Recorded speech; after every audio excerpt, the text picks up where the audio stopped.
Hello बच्चों, कैसे हो? आपका स्वागत है त्रिपान स्टडी सेंटर में। आज जो हम करने जा रहे हैं क्लास 11 हिस्ट्री जो है on empire across the three continent chapter. यानी देखा जाए तो हम यहाँ कक्षा 11वीं का इतिहास करेंगे। 3 महाद्वीपों में फैला हुआ साम्राज्य, ये काफ़ी महत्वपूर्ण है और इसमें सिर्फ 12 क्वेश्चन होंगे जो हिंदी इंग्लिश दोनों ही माध्यम में आपको समझाया जाएगा और ये एग्ज़ाम व्यू से काफ़ी महत्वपूर्ण रहेगा। इसमें हम हर एक बात पे, हर एक टॉपिक के महत्व के विषय में विस्तार पूर्वक चर्चा करेंगे और हर चीज़ का एनालाइज करेंगे।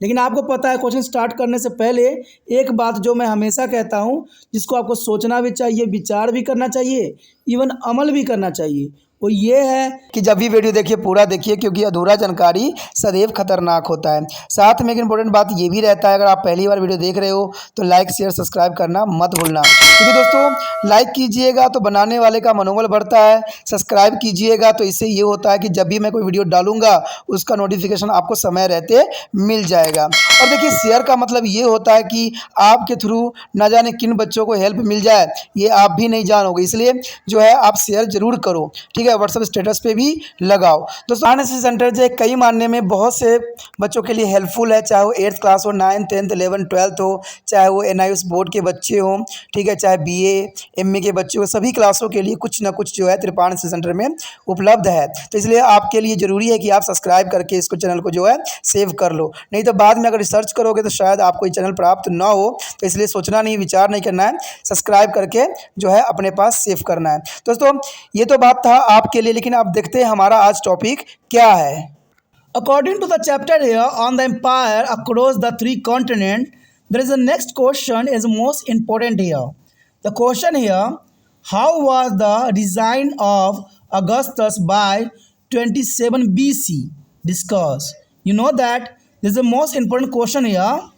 The Augustus is the most important founder of Roman Empire. There is Augustus, the founder of Roman Empire. But how was the reign to Augustus by 27 BC? There is a most important question here. The reign of Augustus initiated on the era of relative peace known as the Pax Romana, the Roman peace here. The day there is a continued wars and the emperor's expansion on their empire as a frontiers and 1 year long civil war over to the imperial successions. The Roman world was largely free from a large-scale conflict for the more than 2 countries.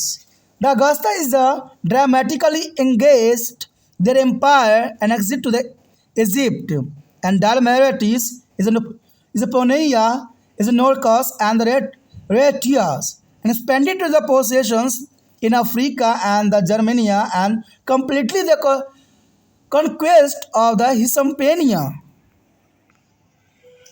Behind of the frontiers, they secured their empire with the buffer region of silent state and the made of peace with their Parthian empire through the diplomacy. He reformed the Roman system of taxations, developed a network of the road with on the officially courier system, and established a standing army and also the Praetorians Guard created to officially police and fire fighting the service for Rome and revealed much of the city during his reign. The Augustus died in the 14 AD at the age of 75. He might have to die from a natural causes. He is succeeded as the emperor by his adopted son, also stepped on their former son-in-law Tiberius. This is the most important here. Tiberius is the son-in-law.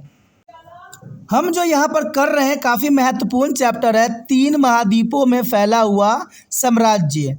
इसके अंतर्गत अगला question जो आया है काफ़ी महत्वपूर्ण है कि 27 ईसा पूर्व तक अगस्तस का शासनकाल कैसा था। काफ़ी महत्वपूर्ण क्वेश्चन है कि 27 ईसा पूर्व तक अगस्तक ने कैसे जो है शासन किया और कैसा शासनकाल था।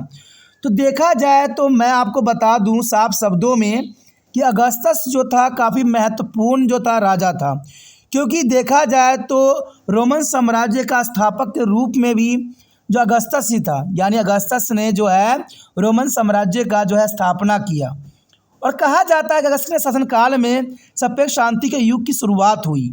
यानी इसी समय काल से जो है शांतिमय युग थी, जहाँ पर हर चीज़ जो है सुख सुविधाओं से भरी हुई थी। इसे पैक्स रोमाना यानी रोमन शांति के नाम से भी जाना जाता है।